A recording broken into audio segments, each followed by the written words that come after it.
Salam sejahtera tuan-tuan dan puan-puan yang dihormati sekalian.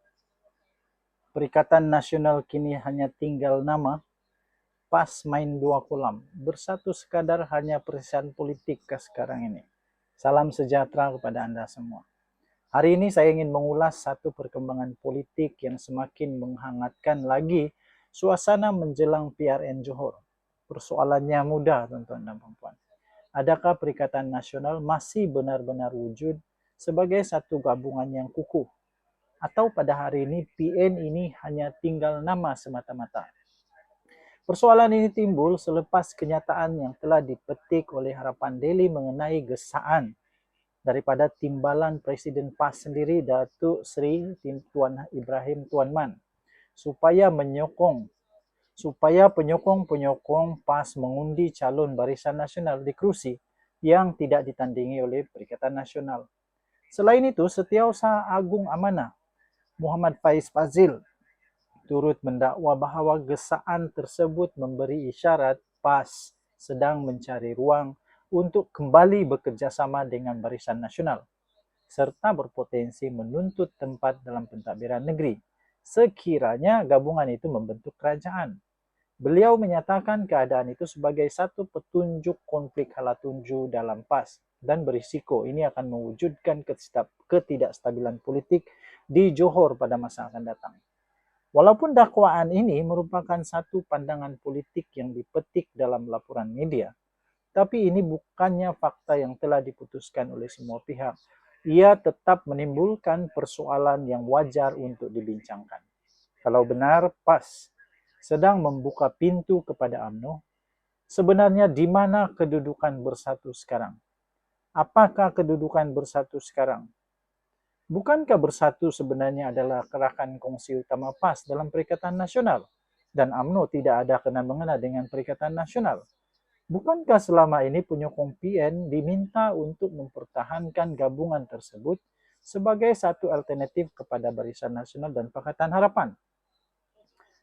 Tuan-tuan dan puan-puan, tetapi jika pada masa yang sama wujud pula ini isyarat yang kuat kerjasama dengan UMNO, rakyat pasti tertanya-tanya. Adakah bersatu benar-benar dihormati sebagai satu gabungan rakan gabungan? Atau bersatu ini hanyalah sekarang ini hanya menjadi pelengkap kepada jenama Perikatan Nasional? Lebih menarik lagi tuan-tuan dan puan-puan, politik seperti ini sebenarnya bukan satu yang baru. Hari ini menyerang UMNO, esok berbincang dengan UMNO, lusa pula mungkin bergabung semula. Kembali bergabung menjadi rakan. Inilah yang menyebabkan pengundi semakin rasa pening kepala. Kemudian apabila pilihan rakyat lain tiba, kembali menggunakan slogan bahawa mereka satu-satunya alternatif.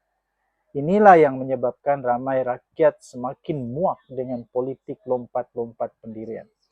Politik memang memerlukan rundingan. Tiada siapa yang menafikannya. Tetapi rundingan tanpa pendirian yang jelas akhirnya akan menghakis kepercayaan rakyat. Jika benar PAS mau bekerjasama dengan BN, nyatakanlah secara terbuka. Jika mahu kekal bersama dengan Perikatan Nasional pula, pertahankanlah Perikatan Nasional dengan jelas. Yang menjadi masalah ialah apabila mesej kepada penyokong tidak selari dengan tindakan atau isyarat politik yang diberikan. Akhirnya rakyat sendiri menjadi keliru.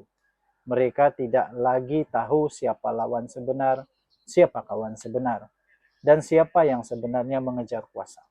Lebih membimbangkan tuan-tuan dan puan-puan. Keadaan seperti ini boleh menimbulkan persepsi bahawa gabungan politik yang dibentuk bukan kerana persamaan dasar atau prinsip, tetapi kerana keperluan untuk mendapatkan kuasa. Kalau hari ini boleh bersama dengan Perikatan Nasional, esok boleh bersama dengan Barisan Nasional. Lusa mungkin bersama dengan gabungan lain pula. Maka rakyat berhak untuk bertanya, apa sebenarnya prinsip yang sedang dipertahankan oleh PAS ini? Pada akhirnya rakyat Malaysia semakin matang. Mereka bukan lagi hanya mendengar slogan semata-mata. Mereka akan menilai tindakan. Mereka akan melihat kepada konsistensi. Dan mereka akan membuat keputusan berdasarkan siapa yang dilihat benar-benar berpegang kepada prinsip, bukan semata-mata kepada strategi politik. Apa pandangan tuan-tuan dan puan-puan? Adakah dakwaan mengenai kerjasama PAS dan UMNO ini sekadar strategi politik biasa, atau adakah ini sebenarnya memberi gambaran bahawa Perikatan Nasional semakin kehilangan arah dan hanya tinggal nama? Kongsikan pandangan anda di ruangan komen di bawah.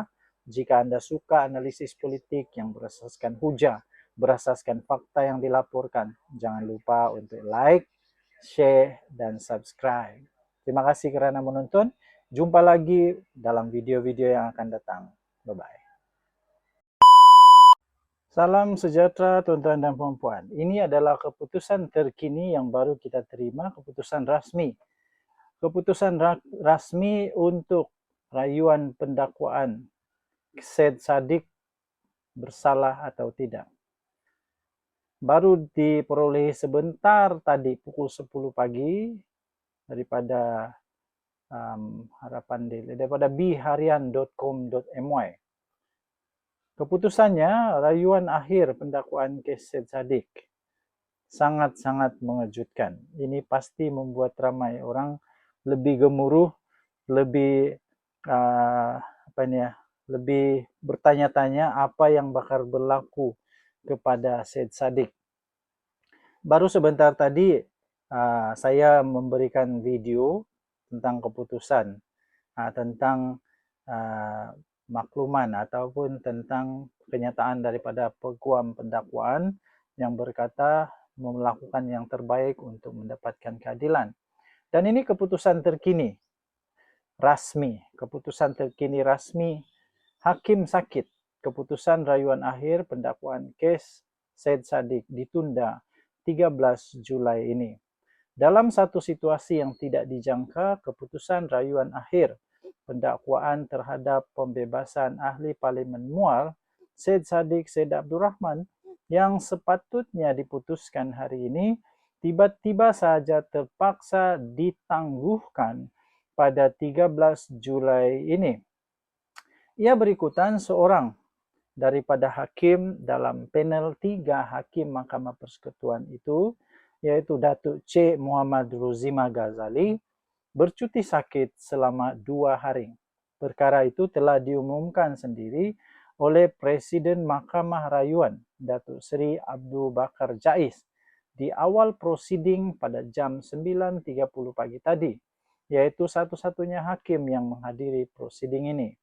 Abu Bakar berkata beliau dan Datuk Colin Lawrence Sikora ada di mahkamah, tetapi Cik Muhammad Ruzima tidak hadir kerana mereka diberitahu beliau tidak sihat dan bercuti sakit selama 2 hari bermula hari ini.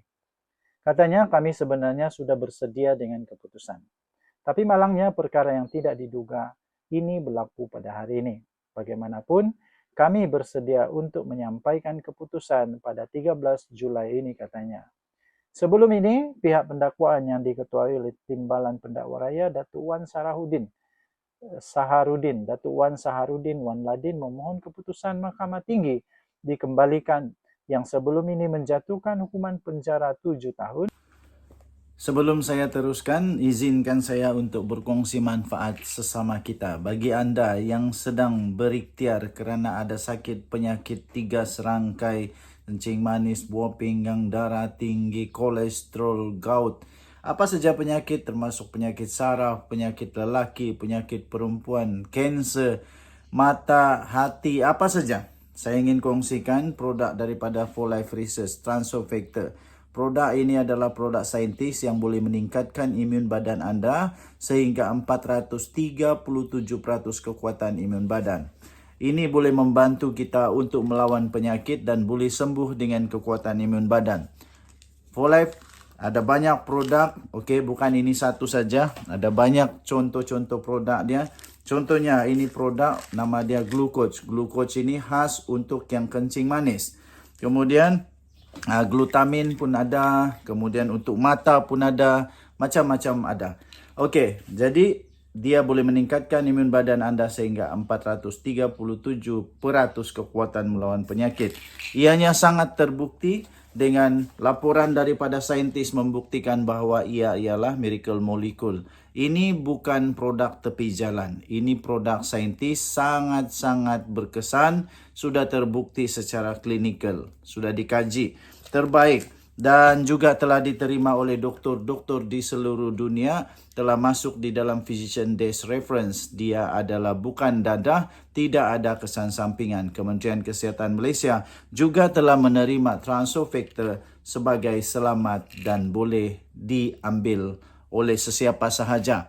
Paling bagus, dia bukan sahaja ada testimoni beribu-ribu, berpuluh-puluh ribu, malahan juga dia ada clinical abstract. Transofactor clinical abstract ini keputusan kajian saintis yang telah dilakukan di serata dunia. Bagi anda yang sangat memerlukan, sila dial nombor telefon tertera di atas. Dia akan berhubung dengan anda. Jangan telefon dia, sila WhatsApp dia, kerana jika anda telefon dia tidak sambut. Okey, anda WhatsApp dia akan jawab. Alright. 2 sebatan serta denda RM10 juta terhadap bekas menteri itu. Keputusan Mahkamah Tinggi pada 9 November tahun 2023 mendapati Syed Saddiq bersalah atas 4 pertuduhan membabitkan pecah amanah jenayah, salah guna harta secara tidak jujur dan pengubahan wang haram yang dikaitkan dengan dana sayap pemuda Parti Pribumi Bersatu Malaysia atau Armada. Terdahulu, Syed Saddiq tiba di mahkamah pada jam 8.50 pagi yang turut diiringi oleh ibunya, Sharifah Mahani Syed Abdul Aziz. Berita lanjut bakal menyusul. Tuan-tuan dan puan-puan yang dihormati sekalian, ini satu kejutan yang tidak dijangka-jangka. Semua orang menunggu keputusan itu pada hari ini, tetapi nampaknya terpaksalah menunggu sehingga 13 Julai. Adakah Syed Saddiq akan kekal di penjara, akan kekal menerima sebatan, akan kekal didenda? Kita tunggu sehingga 13 Julai ini. Kita doakan yang terbaik untuk perundangan negara Malaysia. Saya yakin negara Malaysia perundangannya antara terbaik di dunia dan tidak akan berubah. Tahniah diucapkan kepada semua pemegang kuasa yang boleh membuat keputusan di Malaysia kerana tidak pernah sekali-kali tunduk kepada apa-apa kuasa.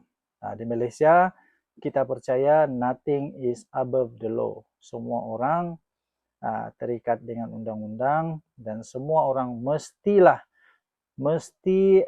menghormati undang-undang. Tidak sembarang-sembarang buat. Ini juga peringatan kepada semua orang yang berkuasa.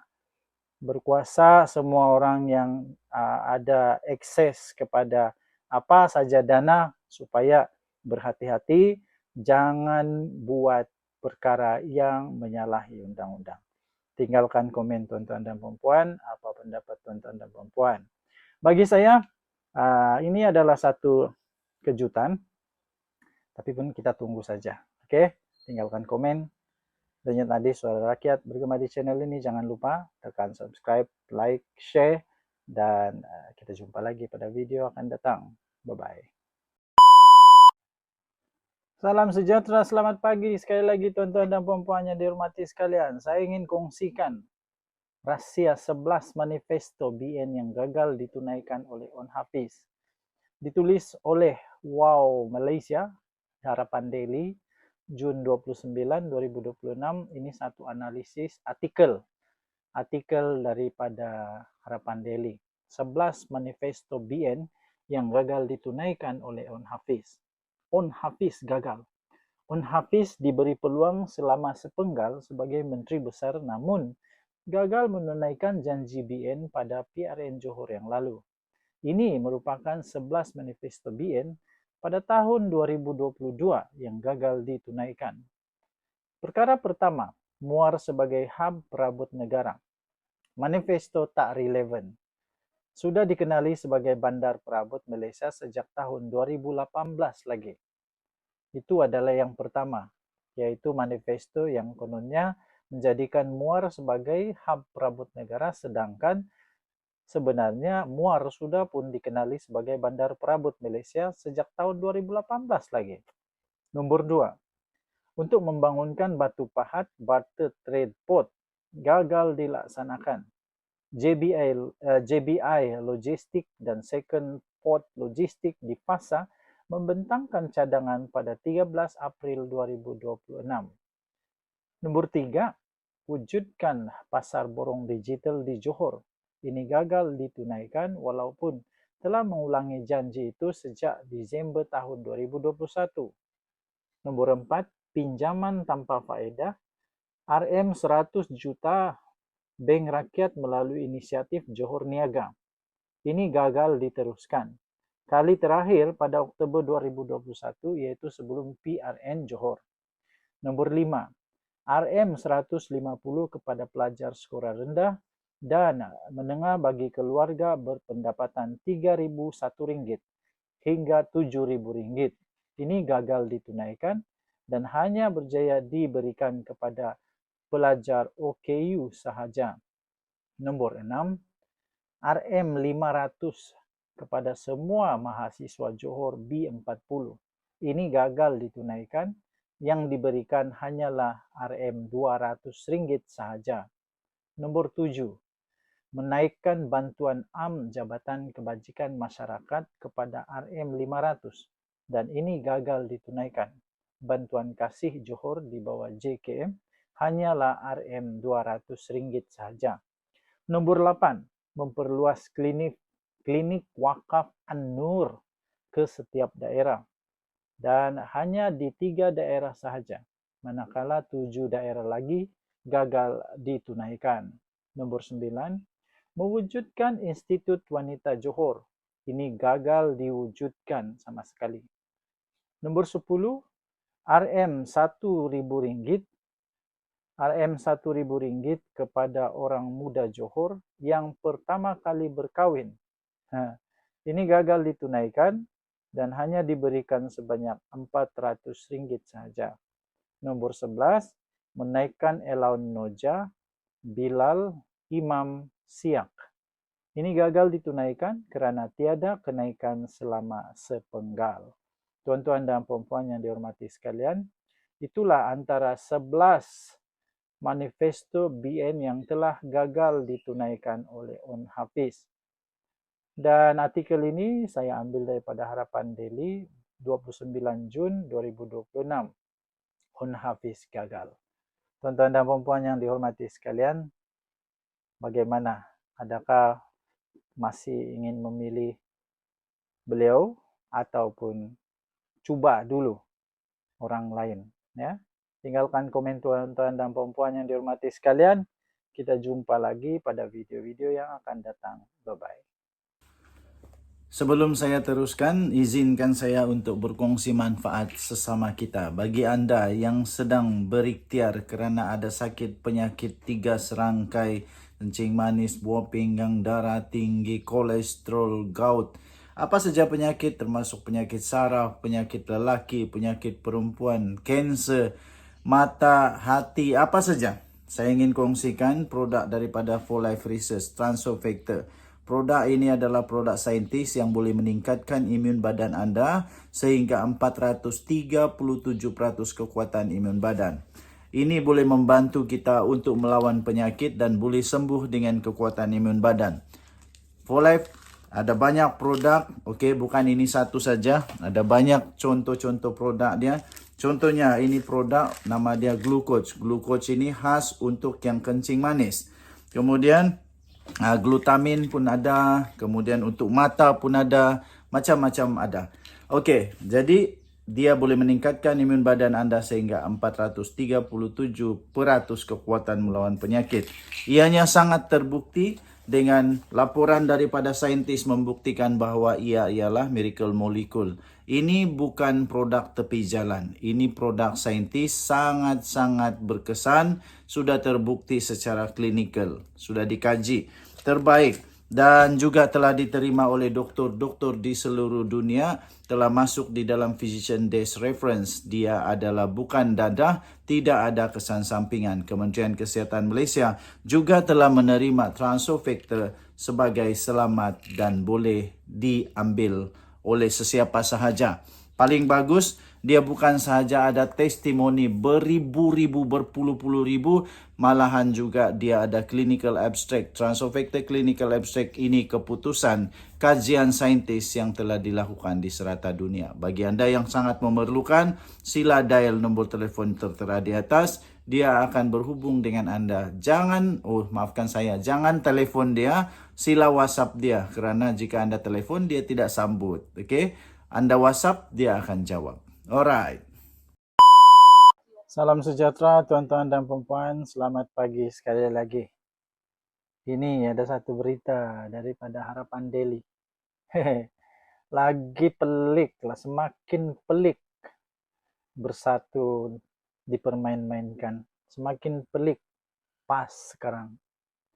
Ini daripada Harapan Daily. Siang bersatu, malam bersama UMNO. Inilah, banyak kolam susah. Susah banyak kolam. Bermuka-muka ni susah. Talam bermuka-muka ni susah. Siang bersatu, malam bersama UMNO. Bukti PAS pentingkan kuasa berbanding prinsip. Harapan Daily, 30 Jun 2026. PAS didakwa sedang menyusun percaturan politik bagi membuka ruang perkongsian kuasa di Johor, sekaligus berpotensi mewujudkan ketidakstabilan pentadbiran negeri sekiranya Barisan Nasional memenangi pilihan raya PRN Johor.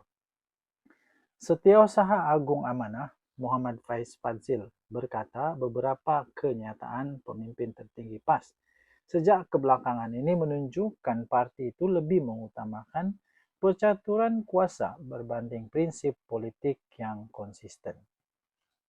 Beliau berkata, kenyataan Presiden PAS Tan Sri Abdul Hadi Awang bahawa matlamat parti itu dalam PRN Johor adalah untuk memastikan negeri itu diterajui oleh orang Melayu Islam menunjukkan PAS sekali lagi memainkan sentimen kaum dan agama. Beliau berkata, keperluan rakyat Johor ketika ini bukanlah retorik perkauman. Sebaliknya, memastikan pembangunan negeri terus dipacu secara mampan dan berterusan, katanya dalam satu kenyataan pada hari ini. Menurut Faiz, Muhammad Faiz turut membangkitkan kenyataan timbalan Presiden PAS, Datuk Seri Tuan Ibrahim Tuan Man, yang menggesa ahli PAS mengundi calon BN di kerusi yang tidak ditandingi oleh Perikatan Nasional PN. Menurutnya, gesaan itu memberi isyarat bahawa PAS sedang mencari ruang untuk kembali bersama BN dan menagih tempat dalam pentadbiran negeri sekiranya gabungan itu berjaya membentuk kerajaan. Ia menunjukkan konflik hala tuju dalam PAS dan keadaan ini sangat berbahaya kerana ia boleh mewujudkan ketidakstabilan politik di Johor, katanya.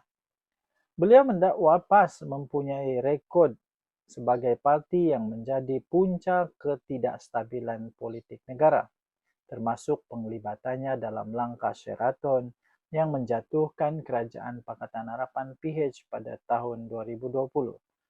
Katanya, PAS kini dilihat gagal menguruskan hubungan dalam Perikatan Nasional apabila tiba-tiba saja mengumumkan perceraian politik dengan Bersatu. Namun kedua-dua parti masih kekal berada dalam gabungan yang sama. Malah PAS turut mengumumkan tidak. Sebelum saya teruskan, izinkan saya untuk berkongsi manfaat sesama kita. Bagi anda yang sedang berikhtiar kerana ada sakit penyakit 3 serangkai, kencing manis, buah pinggang, darah tinggi, kolesterol, gout, apa saja penyakit termasuk penyakit saraf, penyakit lelaki, penyakit perempuan, kanser, mata, hati, apa saja. Saya ingin kongsikan produk daripada 4Life Research, Transofecta. Produk ini adalah produk saintis yang boleh meningkatkan imun badan anda sehingga 437% kekuatan imun badan. Ini boleh membantu kita untuk melawan penyakit dan boleh sembuh dengan kekuatan imun badan. 4Life ada banyak produk, okey, bukan ini satu saja. Ada banyak contoh-contoh produk dia. Contohnya ini produk nama dia Glucoach. Glucoach ini khas untuk yang kencing manis. Kemudian glutamin pun ada, kemudian untuk mata pun ada, macam-macam ada. Okey, jadi dia boleh meningkatkan imun badan anda sehingga 437% kekuatan melawan penyakit. Ianya sangat terbukti dengan laporan daripada saintis membuktikan bahawa ia ialah miracle molecule. Ini bukan produk tepi jalan. Ini produk saintis sangat-sangat berkesan, sudah terbukti secara klinikal, sudah dikaji. Terbaik dan juga telah diterima oleh doktor-doktor di seluruh dunia, telah masuk di dalam Physician Desk Reference. Dia adalah bukan dadah, tidak ada kesan sampingan. Kementerian Kesihatan Malaysia juga telah menerima Transofactor sebagai selamat dan boleh diambil oleh sesiapa sahaja. Paling bagus, dia bukan sahaja ada testimoni beribu-ribu, berpuluh-puluh ribu, malahan juga dia ada clinical abstract. Transofactor clinical abstract ini keputusan kajian saintis yang telah dilakukan di serata dunia. Bagi anda yang sangat memerlukan, sila dial nombor telefon tertera di atas. Dia akan berhubung dengan anda. Jangan telefon dia, sila WhatsApp dia. Kerana jika anda telefon, dia tidak sambut. Okay? Anda WhatsApp, dia akan jawab. Alright. Akan membantu kempen calon bersatu dalam PRN Johor. Ini bermakna PAS bersama bersatu pada siang hari, tetapi bersama UMNO pada waktu malam, katanya. Muhammad Faiz berkata perubahan pendirian PAS daripada bekerja sama dengan UMNO kepada bersatu dan kini dilihat kembali untuk mendekati UMNO menunjukkan parti itu lebih mementingkan kuasa berbanding prinsip. Beliau menambah, jikalah benar PAS memperjuangkan penyatuan umat, mengapa bersatu diceraikan dan UMNO pula dipilih semula? Yang diutamakan adalah kuasa. Ini bukan prinsip, katanya. Beliau turut mendakwa PAS gagal mengemukakan polisi ekonomi yang jelas untuk membangunkan Johor dan mengingatkan rakyat agar tidak membenarkan kegagalan pentadbiran di negeri-negeri SG4 berjangkit ke Johor. Dalam pada itu, beliau merujuk kenyataan bekas Presiden MCA Datuk Seri Dr. Chua Soe Lek yang menyatakan undi masyarakat Cina penting untuk menghalang PAS menawan Putrajaya. Menurutnya, pandangan itu menunjukkan kebimbangan terhadap pendekatan politik PAS yang didakwa tidak sesuai dengan lanskap masyarakat majmuk Malaysia. Bagi menyokong hujahnya, Muhammad Faiz turut membandingkan situasi itu dengan pengalaman parti politik di Itali, Five Star Movement, yang mengalami kemerosotan sokongan akibat pertukaran gabungan politik dan krisis dalaman sehingga kerajaan gagal berfungsi dengan baik. Sehubungan itu, beliau berkata rakyat Johor perlu memberi peluang kepada PH untuk mentadbir negeri berkenaan kerana pembangunan mampan hanya boleh dicapai menerusi kestabilan politik. Katanya, PH telah membuktikan kemampuan mengekalkan kestabilan politik dan pentadbiran negara. Tambahnya, komitmen kerajaan Madani kepada Johor juga jelas menerusi peruntukan hampir 15 bilion ringgit Malaysia bagi projek mega seperti landasan berkembar elektrik Johor Bahru Gemas, perkhidmatan shuttle selatan, dan RTS Link. Selain projek Elevated Autonomous Rapid Transit atau EART bernilai kira-kira 10 bilion ringgit Malaysia, katanya. Beliau berkata kestabilan politik merupakan prasyarat utama bagi memastikan pembangunan dan kemakmuran Johor dapat diteruskan pada masa hadapan. Tinggalkan komen tuan-tuan dan puan-puan, apa pendapat tuan-tuan dan puan-puan untuk keadaan terbaru PAS yang semakin pening kepala sekarang ini. Kita jumpa lagi. Bye-bye.